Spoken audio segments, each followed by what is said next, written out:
नमस्कार दोस्तों, आपका बहुत बहुत स्वागत है आपके अपने YouTube channel Rahul exam race पे। दोस्तों आज की इस क्लास के अंतर्गत हम लोग नए सिलेबस पर आधारित elementary of diesel and petrol engine की थ्योरी सेक्शन की क्लास को लेकर आए हैं। दोस्तों आज की क्लास में हम फंक्शन ऑफ इंजन की कार्यप्रणाली की थ्योरी क्लास को कवर करेंगे और अगली क्लास में दोस्तों हम इसके MCQ क्वेश्चन को कवर अप करेंगे। दोस्तों कल मैं आप लोग के लिए वीडियो इसलिए डाल पाया क्योंकि मैं कल इस वीडियो की तैयारी कर रहा था कि आप लोग को इसकी महत्वपूर्ण जानकारी दे सकूँ। तो दोस्तों उसके लिए मुझे खेद है। तो दोस्तों अगर आप लोग को आज की वीडियो थोड़ी सी भी हेल्पफुल लगे तो वीडियो को लाइक कर दीजिएगा। अगर चैनल पर नए हैं तो चैनल सब्सक्राइब करना बिल्कुल भी ना भूलें और वीडियो को ज़्यादा से ज़्यादा शेयर करें ताकि और भी स्टूडेंट तक की वीडियो पहुंच सके और उनकी भी तैयारी हो सके। तो यहाँ पर दे रखा है दोस्तों इंजन। ठीक है, हम सबसे पहले जान लेते हैं दोस्तों इंजन होता क्या है। ठीक है, अब आगे क्या बोल रखा है यहाँ पर, इंजन वह यंत्र या मशीन है, ठीक है, जिसकी सहायता से किसी भी प्रकार की ऊर्जा का मतलब दोस्तों रासायनिक ऊर्जा हो गया, चाहे विद्युत ऊर्जा हो गया, चाहे गतिज ऊर्जा हो गया या फिर ऊष्मीय ऊर्जा हो गया, ठीक है, उसका दोस्तों यांत्रिक ऊर्जा में रूपांतरण, जो यांत्रिक ऊर्जा में परिवर्तन है वो कौन करता है दोस्तों, वो इंजन करता है। ठीक है, अब इसको एक लाइन में पढ़ते हैं। इंजन उस यंत्र या मशीन को कहते हैं जिसकी सहायता से किसी भी प्रकार की ऊर्जा को यांत्रिक ऊर्जा में रूपांतरण किया जाता है। ठीक है, वो क्या कहलाता है दोस्तों, इंजन कहलाता है। ठीक है, और इंजन की इस यांत्रिक ऊर्जा का उपयोग किसके रूप में किया जाता है, कार्य के रूप में किया जाता है। ठीक है, एक सिंपल सी डेफिनेशन थी इंजन के बारे में, वो हमने पढ़ लिया है। अब आगे हम पढ़ते हैं इंजन के प्रकार। ठीक है, इंजन कितने प्रकार के होते हैं। ठीक है, यहाँ दे रखा है इंजन के प्रकार, टाइप ऑफ इंजन।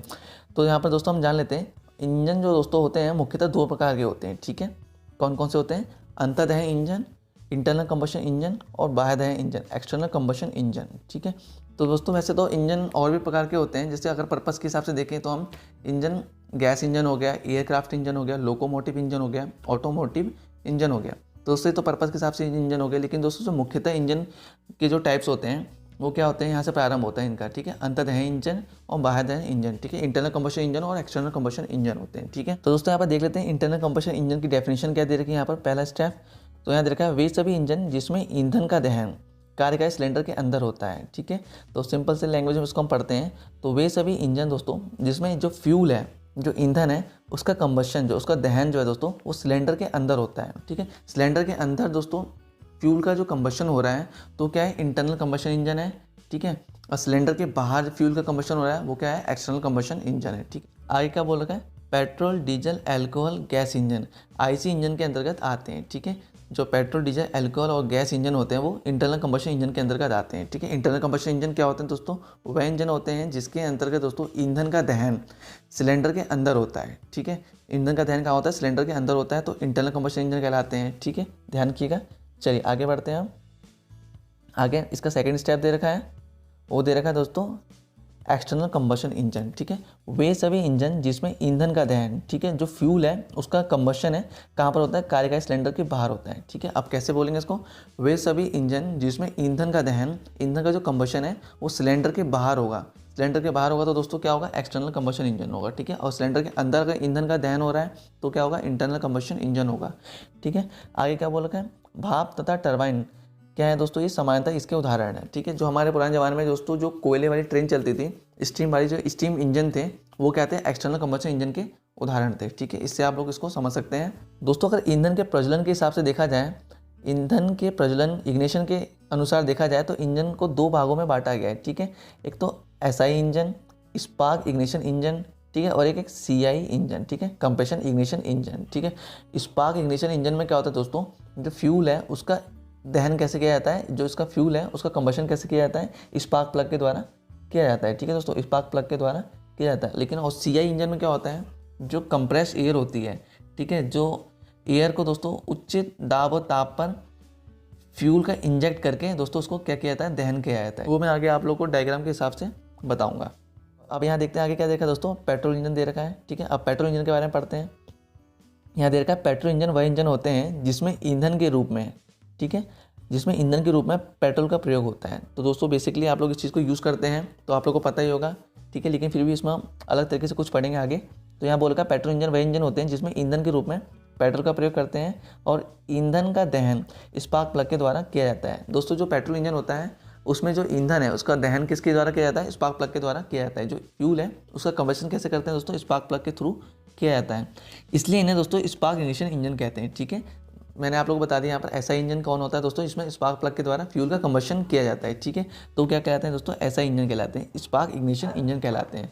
और दोस्तों जो पेट्रोल इंजन है ये स्थिर आयतन अथवा ऑटो चक्र के सिद्धांत पर कार्य करते हैं। ठीक है, यहाँ से एक प्रश्न और बनता है कि जो पेट्रोल इंजन है वो किस सिद्धांत पर कार्य करते हैं, तो वो दोस्तों ऑटो चक्र के सिद्धांत पर कार्य करते हैं। आगे क्या बोला है, पेट्रोल इंजन का आविष्कार कब किया था दोस्तों, 1876 ईस्वी में जर्मनी वैज्ञानिक निकोलस अगस्तो ऑटो के द्वारा किया गया है। ठीक है, तो यहाँ से इतने सारे प्रश्न बनते हैं दोस्तों, तो ये सब बातें आप लोग को ध्यान रखनी है जो कि एग्जाम पॉइंट ऑफ व्यू से काफ़ी इंपॉर्टेंट है। तो चलिए अब आगे बढ़ते हैं, आगे देखते हैं आगे क्या दे रखा है।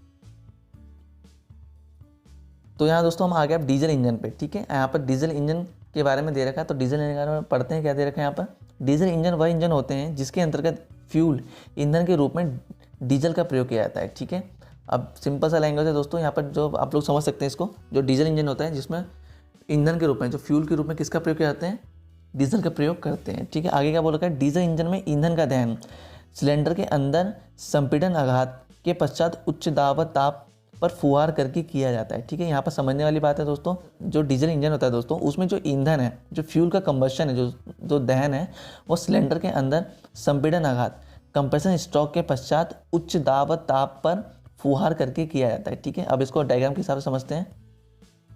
ठीक है, सिलेंडर है, इसके अंदर पिस्टन है। ठीक है, इसके अंदर पिस्टन है। अब ये डीजल इंजन की बात कर रहा है, तो डीजल इंजन में दोस्तों एयर क्या होता है, सिलेंडर के अंदर आता है। ठीक है, अब यहाँ पर होता है TDC।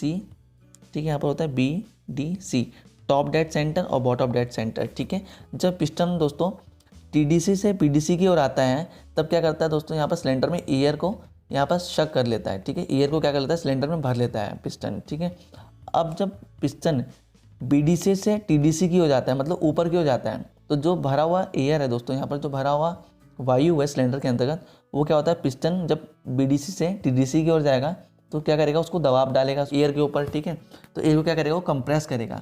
जब वो कंप्रेस करेगा तो उच्च दाब और ताप पर एयर का क्या होगा, दबाव होगा। ठीक है, अब यहाँ पर क्या करेंगे दोस्तों, इंजेक्टर के द्वारा, ठीक है, इंजेक्टर के द्वारा सिलेंडर में डीजल को इंजेक्ट किया जाता है। ठीक है, जब इंजेक्ट करेंगे तो यहाँ पर जो तापमान होगा दोस्तों, उसके कारण क्या होगा, जो डीजल है वो क्या हो जाएगा, जल जाएगा। ठीक है, बर्न हो जाएगा। तो यहाँ पर क्या होगा दोस्तों, एक ब्लास्ट होगा। जब ब्लास्ट होगा तो दोस्तों जो पिस्टन है TDC से BDC की ओर बहुत ही स्पीड में आता है। ठीक है, जिस कारण क्या होता है दोस्तों, हमें पावर स्ट्रोक मिलता है। ठीक है, इसी के कारण हमें पावर स्ट्रोक मिलता है।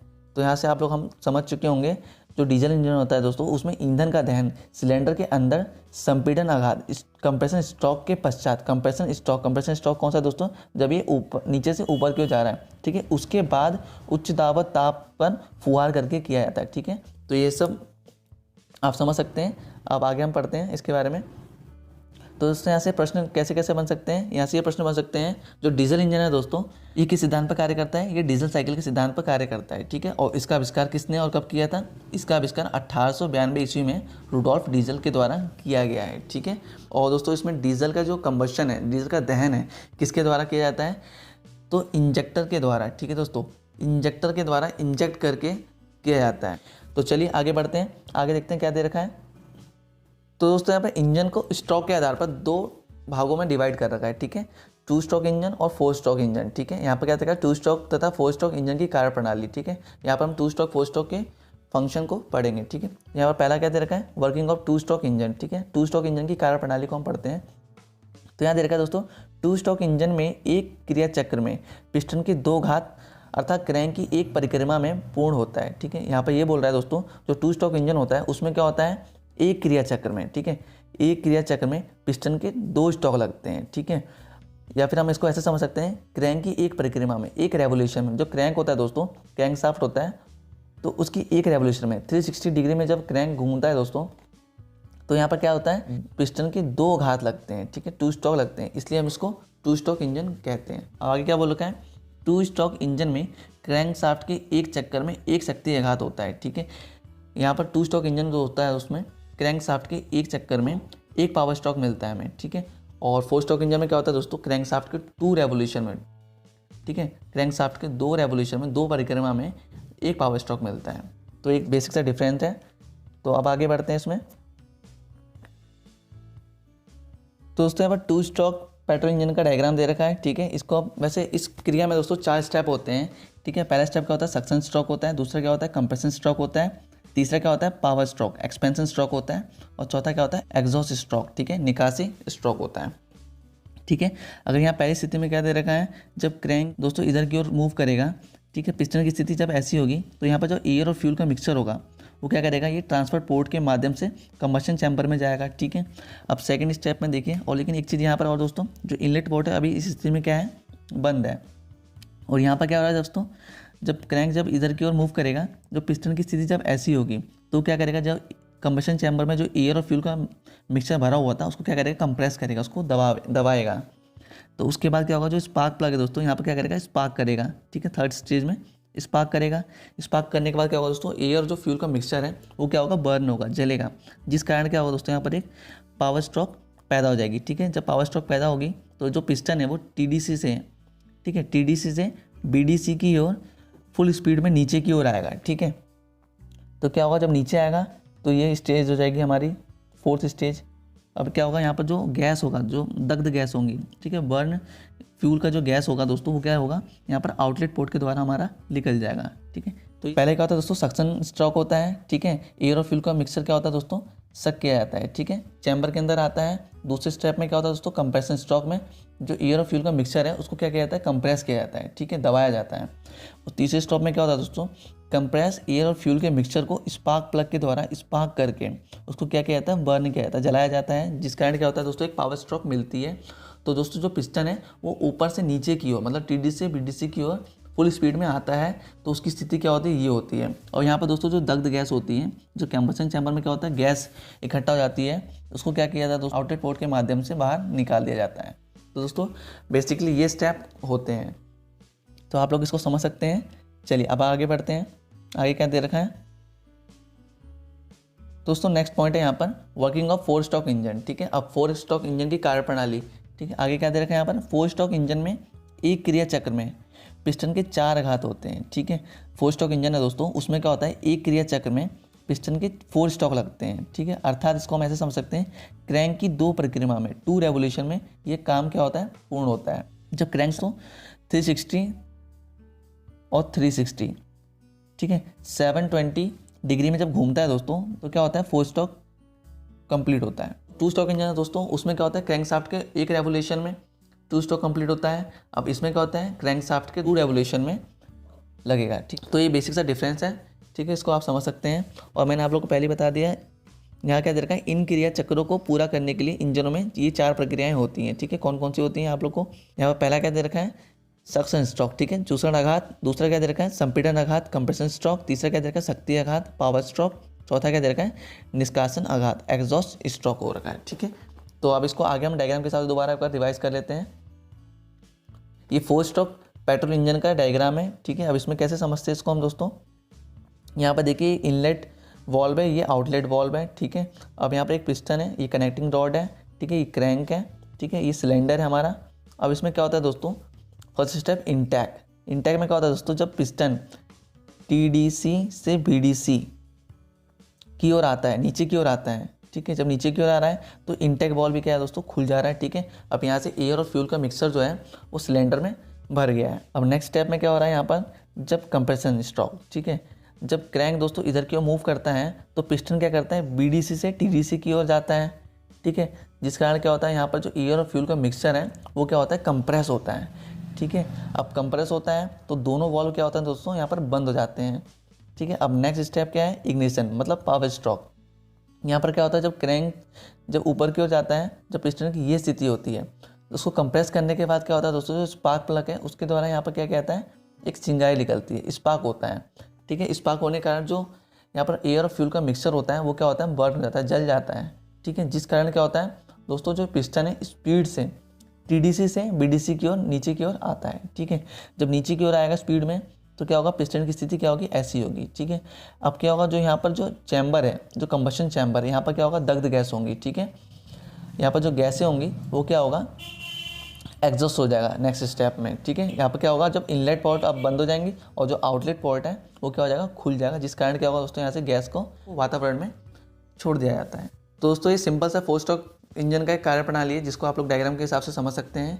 तो दोस्तों ये थे आपके आज के फंक्शनिंग ऑफ इंजन के कार्यप्रणाली से संबंधित महत्वपूर्ण जानकारियाँ, जो कि NCL exam point of view से काफ़ी इंपॉर्टेंट है। तो दोस्तों कल की क्लास में हम इसके बहुविकल्पीय प्रश्नों को MCQ क्वेश्चन को सॉल्व करेंगे। ठीक है। तो दोस्तों आशा करता हूँ कि आप लोग को आज की वीडियो पसंद आई होगी। अगर पसंद आएगी तो वीडियो को लाइक जरूर कर दीजिएगा। अगर चैनल पर नया चैनल सब्सक्राइब करना बिल्कुल भी ना भूलें और वीडियो को ज़्यादा से ज़्यादा शेयर करें ताकि और भी स्टूडेंट तक की वीडियो पहुँच सके और उनकी भी तैयारी हो सके। दोस्तों मिलते हैं अगले वीडियो में कुछ नए महत्वपूर्ण प्रश्न के साथ। तब तक के लिए bye bye, take care, Vande Mataram.